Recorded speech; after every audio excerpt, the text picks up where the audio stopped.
Hello friends, welcome back to my channel. இன்றைக்கி சூப்பரான morning breakfast recipe கேழ்வரகு மாவு இனிப்பு வடை எப்படி செய்யலான்னு பார்க்கலாம். அது கேழ்வரகு மாவு ஒரு பவுல் நிறைய எடுத்திருக்கேன். அதில் அரை பவுல் வெல்லம் எடுத்திருக்கேன். பொடியாக கட் பண்ண தேங்காய் ஒரு ஸ்பூன், மிக்சியில் அரைச்சி எடுத்த தேங்காய் ஒரு ஸ்பூன், ஒரு பிஞ்சு ஏலக்காய் தூள், அதுக்கப்புறமா ஒரு பிஞ்சு சால்ட்டு, ஒரு ஸ்பூன் நெய் எடுத்திருக்கேன். வாங்க இந்த சூப்பரான கேழ்வரகு மாவு இனிப்பு வடை எப்படி செய்யலான்னு பார்க்கலாம். இது ஹெல்த்துக்கு ரொம்ப நல்லது. கேழ்வரகுல செய்கிற எந்த டிஷ்ஷும் சாப்பிடாதவங்களுக்கு இந்த மாதிரி ஒரு ஸ்வீட்டான ஒரு டிஷ் செஞ்சு கொடுங்க, ரொம்ப சூப்பராக இருக்கும். இது சூடாக சாப்பிடவும் நல்லாயிருக்கும். ஆறுனதுக்கப்புறம் சாப்பிட்டா கூட சாப்பிட்டா இனிப்பாக சூப்பராக இருக்கும். வாங்க இதை செய்ய ஆரம்பிச்சிடலாம். இப்போது ஸ்டவ் பற்றி வச்சு ஒரு கடாய் வச்சுருக்கேன் பாருங்கள். கேழ்வரகு மாவு எந்த பவுல் எடுத்துனோ அந்த பவுலில் 2 பவுல் தண்ணி எடுத்துருக்கேன். இப்போ இதை ஊற்றிடலாம். ஃபஸ்ட்டு நம்ம வெல்லத்தை நல்லா கரைச்சி எடுத்துடலாம். பாகுபதம் வேண்டாம், வெல்லம் கரைஞ்சால் மட்டும் போதும். அது இருக்கிற தூசி அழுக்கெல்லாம் நம்ம வடிகட்டி எடுக்கணும். அதுக்காக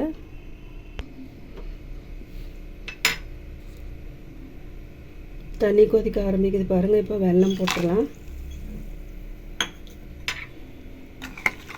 வெல்லத்தை நல்லா நம்ம கரைச்சிடலாம்.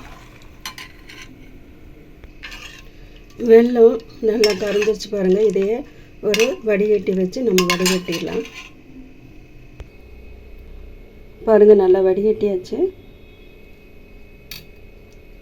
அதுக்கப்புறமா அதே கடாயை நம்ம யூஸ் பண்ணிக்கலாம்.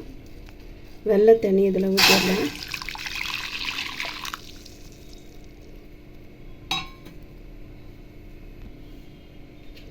இப்போ பொடியாக நறுக்கின தேங்காய், மிக்சியில் அரைச்ச தேங்காய், உப்பு, ஏலக்காய் தூள், அதுக்கப்புறமா நெய் ஒரு ஸ்பூன். இந்த டிஃபன் ரெசிபி டெய்லி நம்ம இட்லி தோசை சாப்பிட்றதுக்கு பதிலாக ஒரு டிஃப்ரெண்ட்டான ஒரு டிஃபன் ரெசிபி சூப்பராக இருக்கும். இதை செஞ்சு பாருங்கள். இப்போது தண்ணி நல்லா கொதிக்கட்டும்.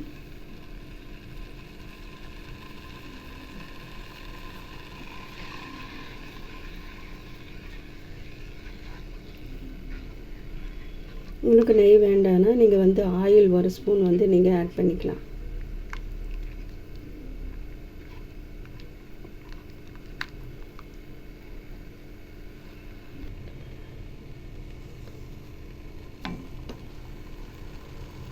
இப்போ நல்லா கொதிக்குது. இப்போ சிம்மில் வச்சிடலாம்.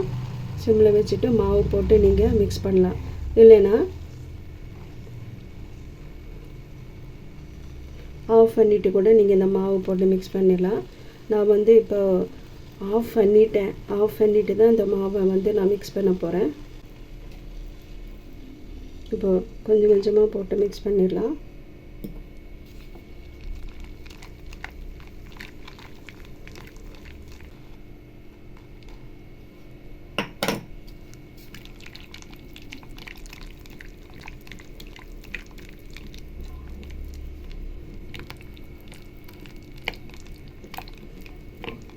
பாருங்கள், இந்த கட்டியெல்லாம் நல்லா மசிச்சு விட்டுடலாம்.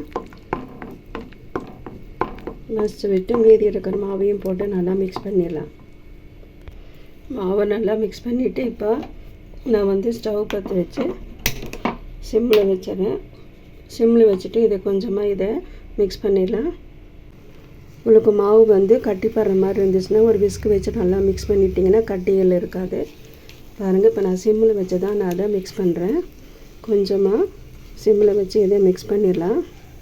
மாவு நல்லா வேகணும் இல்லைங்களா, அதுக்காக.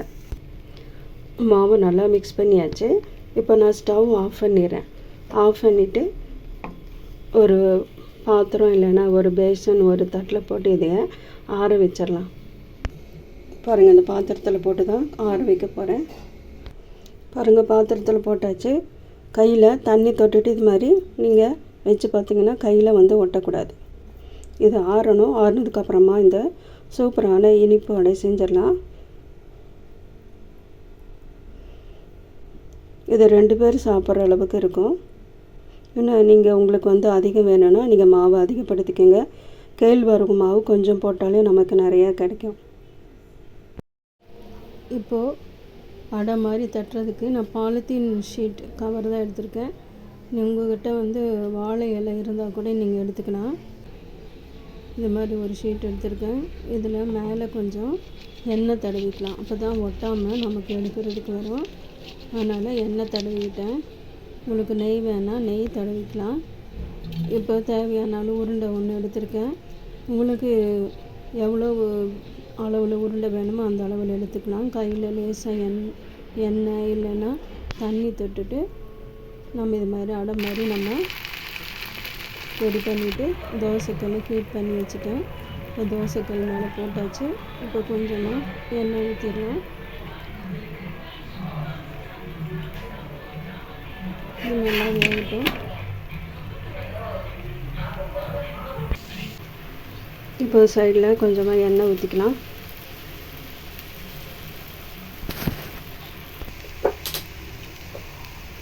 இதை இப்போ திருப்பி போட்டுடலாம்.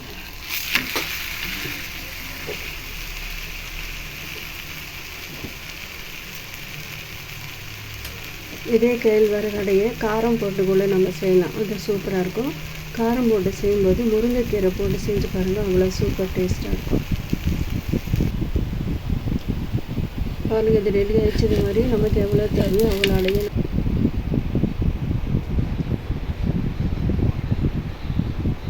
டேஸ்டி அண்ட் ஹெல்த்தியான இனிப்பு கேழ்வரகு அடை ரெடி. ரொம்ப சூப்பராக இருக்கும். சூடாக சாப்பிட்டாலும் நல்லாயிருக்கும், ஆறி சாப்பிட்டாலும் நல்லாயிருக்கும். ரொம்ப சாஃப்டாக இருக்கும். இந்த ரெசிபி உங்களோட ஃப்ரெண்ட்ஸ் அண்ட் ரிலேட்டிவ்ஸோட ஷேர் பண்ணுங்கள். சப்ஸ்கிரைப் பண்ணுங்கள். மறக்காமல் பெல் ஐக்கானை கிளிக் பண்ணுங்கள். இதே மாதிரி டிஃபன் ரெசிபீஸ் மற்றும் எல்லா ரெசிபீஸ் நிறையா நான் போட்டிருக்கேன். நீங்கள் எல்லாத்தையும் நீங்கள் பார்த்து எனக்கு சப்ஸ்கிரைப் பண்ணுங்கள், ஃபாலோ பண்ணுங்கள். மீண்டும் இதே மாதிரி ஒரு ரெசிபியோட அடுத்த வீடியோவில் உங்களை நான் சந்திக்கிறேன். தேங்க்யூ ஃபார் வாட்சிங்.